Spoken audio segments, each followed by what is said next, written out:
I just found out some interesting little rotational options that we now have since Unreal Engine 5.6 in these new viewport controls here. So one thing that I like doing is to adjust the joint rotations here on a control rig.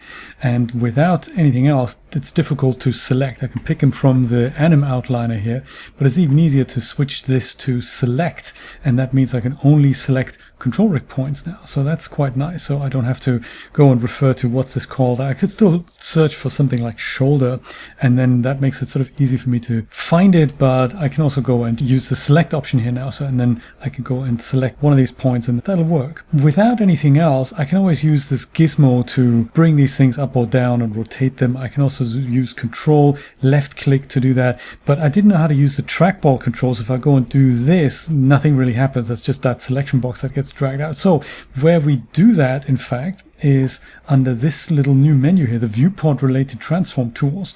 So there are two things that are interesting, which is the enable arcball rotation and the screen space rotation. Let's do arcball first, because if I enable that, then I can do what I just wanted to show you. I can go and left click and drag in the viewport, and then, you know, some horrible things happen, but the good thing is it behaves like a trackball, so that makes it easy to do some controls in the viewport while you're in the middle of things. You got to switch off select, otherwise it isn't going to work. So yeah, there we go. And then Control Z will undo that. But it'll always be a trackball no matter where you look at the figure from. So another thing that is interesting here is the screen space controls. I don't know if they will work together.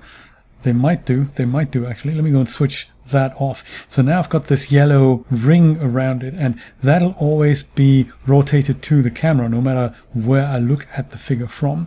And hence, if I now go and rotate the yellow ring, that gives me that screen space or screen based rotational control.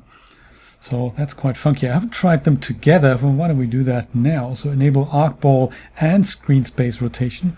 What does that do? That does nothing. So I suppose it will be either or, which sort of makes sense. So I didn't need to switch one off. Oh, there we go. That's frightening. So yeah, that's not so good. Control Z. But yeah, so I don't think you can use them together. Yeah, arcball rotation is that trackball thing. I've seen people use that without actually explaining how it works. And then there's the screen space rotation here, which is this yellow ring here. Thought I'd let you know that.